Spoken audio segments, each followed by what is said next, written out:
ये कहानी है कुछ नौजवान दोस्तों की जो एडवेंचर के शौक में खतरनाक सफर पर निकलते हैं। वो सफर था एक पुराने और खौफनाक पहाड़ी रास्ते का, जिसे हाई लेन कहा जाता है। ये रास्ता बरसों पहले बंद कर दिया गया था, जहां से वापस आना तकरीबन नामुमकिन था। क्या ये सब दोस्त इस खौफनाक जंगल से बच पाएंगे? चलिए आगे बढ़ते हैं। हेलो दोस्तों, कैसे हैं आप सब?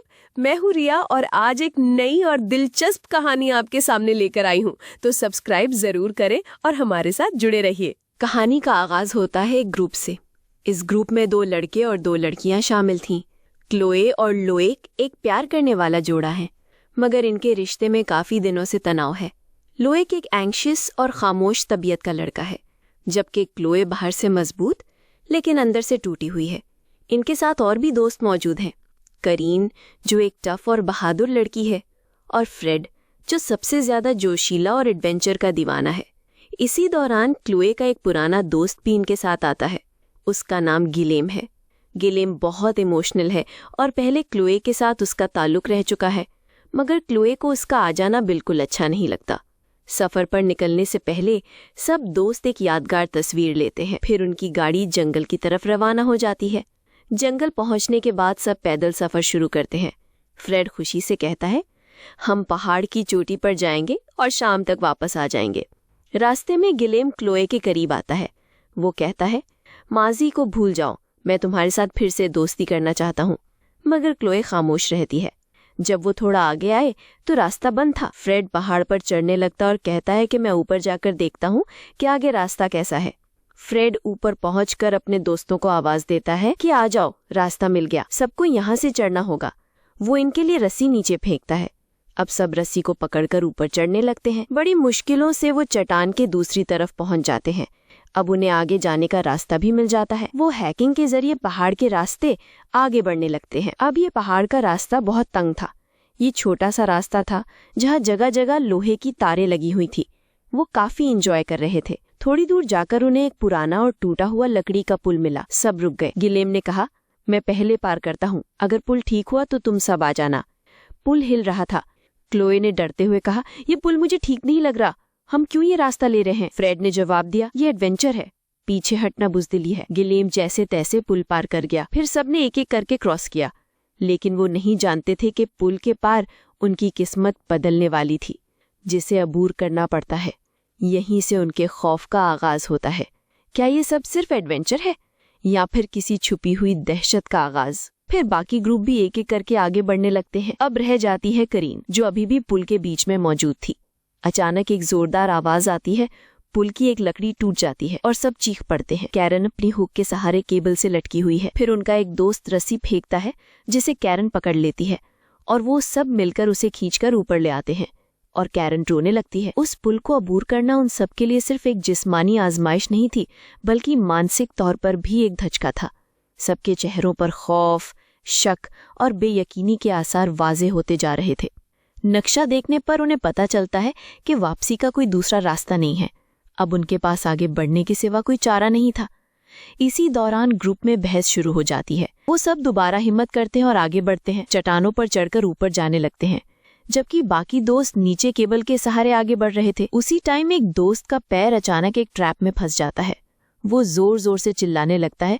खून तेजी से बहने लगता है। करीन पूरी कोशिश करती है कि उसे ट्रैप से निकाले, मगर जल खुलने का नाम ही नहीं लेता। वो दोस्त तड़पते हुए कहता है, मैं इस हालत में नहीं जा सकता, तुम लोग रस्सी के जरिए बाकी दोस्तों को ऊपर ले आओ, फिर देखते हैं क्या करना है। करीन ऊपर आकर रस्सी फेंकती है और बाकी दोस्तों को खींचकर ऊपर ले आती है। फिर सबको बताती है कि उसका दोस्त अभी भी ट्रैप में फंसा हुआ है और हमें जल्दी उसे निकालना होगा। दूसरी तरफ हम देखते हैं कोई उसे जोर से खींचकर अपने साथ ले जाता है। अब सब उस जगह पर पहुंचते हैं, मगर अब उसे वहां ना पाकर वो हैरान और परेशान हो जाते हैं। करीन कहती है, मैं तो इसे यहीं छोड़कर गई थी, ये कहाँ चला गया होगा। वो हर जगह उसे ढूंढने लगते हैं। तभी उन्हें वो ट्रैप मिलता है जिसमें उनका दोस्त पहले फंसा था।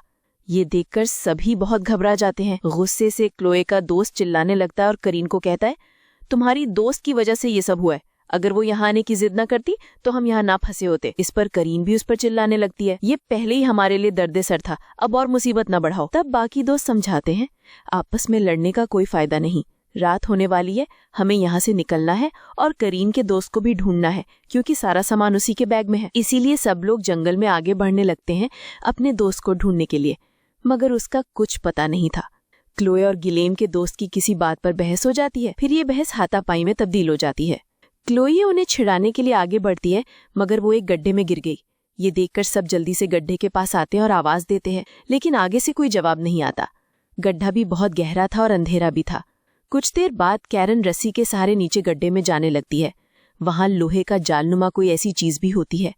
तभी कैरन को क्लोए दिखाई देती है, जो अंधेरे में एक जगह बैठी रो रही होती है।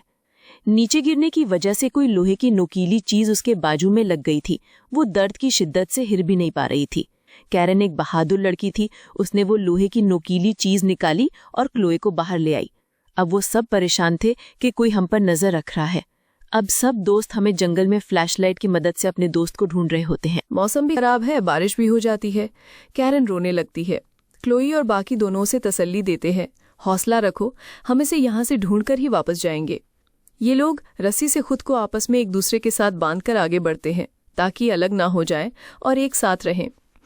इसी दौरान अचानक एक तीर सीधा आकर कैरन के सीने में लगता है। वो दर्द से चीख उठती है। सब घबरा जाते हैं और देखते हैं कि कोई उसे घसीटकर अंधेरे में ले जा रहा है।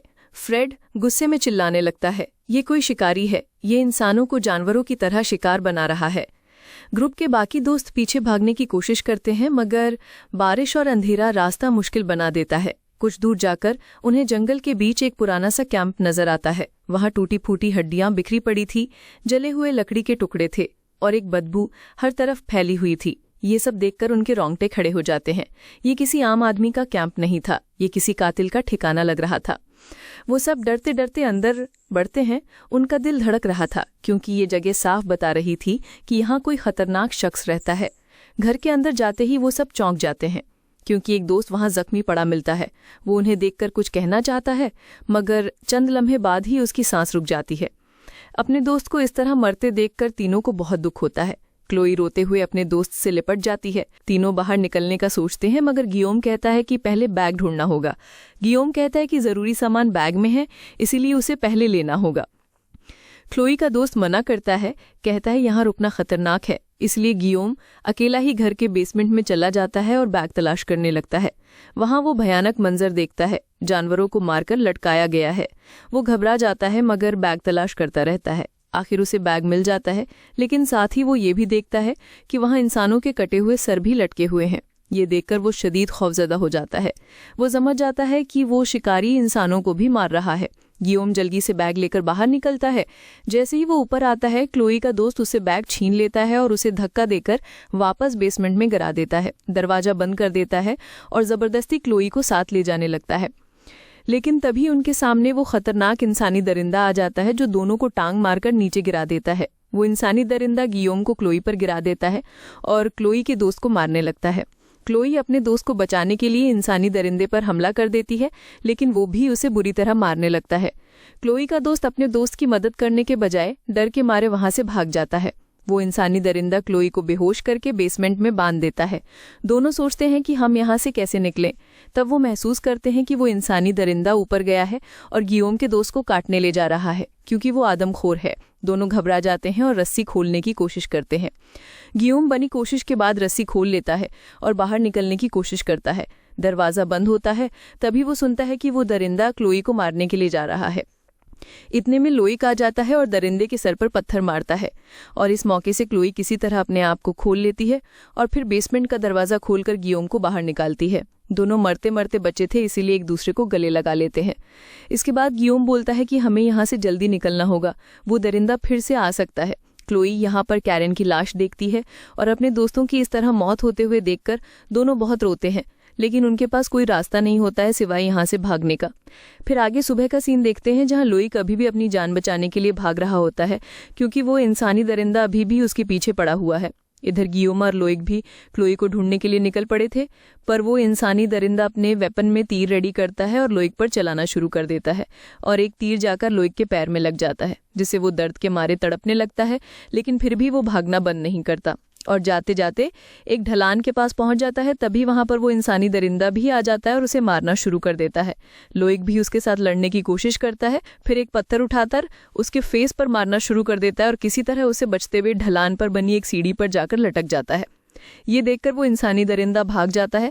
इसके बाद क्लोई और गियोम वहां पहुंचते हैं और क्लोई को ऊपर लाने के लिए गियोम अपना हाथ बढ़ाकर उसे पकड़ लेता है। लेकिन यहाँ पर गियोम अपना बदला लेने का सोचता है क्योंकि वो उसके एक्स का बॉयफ्रेंड है और बेसमेंट में भी लोइक ने उसे मारने की कोशिश की थी। इसीलिए गियोम धीरे धीरे उसका हाथ छोड़ने लगता है और ऐसे एक्टिंग करता है जैसे उसका हाथ फिसल रहा है और आखिरकार लोइक का हाथ छोड़कर उसे मरने के लिए नीचे फेंक देता है। क्लोई ये देखकर बिल्कुल पागल सी हो जाती है, पर गियोम उसे शांत कराने की एक्टिंग करता है। तभी पीछे से एक तीर आकर गियोम के सर में लगता है और वहीं मौके पर उसकी मौत हो जाती है। ये देखकर क्लोई बदला लेने के लिए एकदम पागल सी होती है और गुस्से में अपना चाकू निकालकर उस दरिंदे की तरफ बढ़ती है और उस पर चाकू से हमला करना शुरू करती है। पर वो दरिंदा बहुत खतरनाक है, वो भी उसे बहुत मारता है और दोनों के दरमियान एक खतरनाक लड़ाई होती है। लेकिन इसी दौरान क्लोई चाकू उसके गले में घुसा देती है, जिसके बाद वो उसे वहीं तड़पने के लिए छोड़ देती है और वहां से निकल जाती है। फिर कहानी के आखिर में हम देखते हैं कि क्लोई यहाँ पर लगा हुआ एक केबल के जरिए ढलान की दूसरी तरफ निकल जाती है और जाते वक्त हम क्लोई को रोते हुए देखते हैं क्योंकि पूरे ग्रुप में वो अकेले ही रह गई थी, लेकिन दिल पर एक दायमी जख्म लेकर। इस तरह ये कहानी यहाँ खत्म हो जाती है। उम्मीद है आपको आज की कहानी पसंद आई हो। अगर आपको ये वीडियो अच्छी लगी हो तो इसे लाइक कर देना और चैनल को subscribe. Thank you. God bless you.